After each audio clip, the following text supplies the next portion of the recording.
Grind up the cocky like a crockery. That's the reason I've been watching it.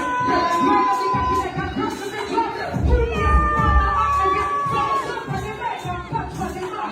Bring it to the ear, so flush in the back. Put on the wall with plucks in the back. One in the belly, knock it out now.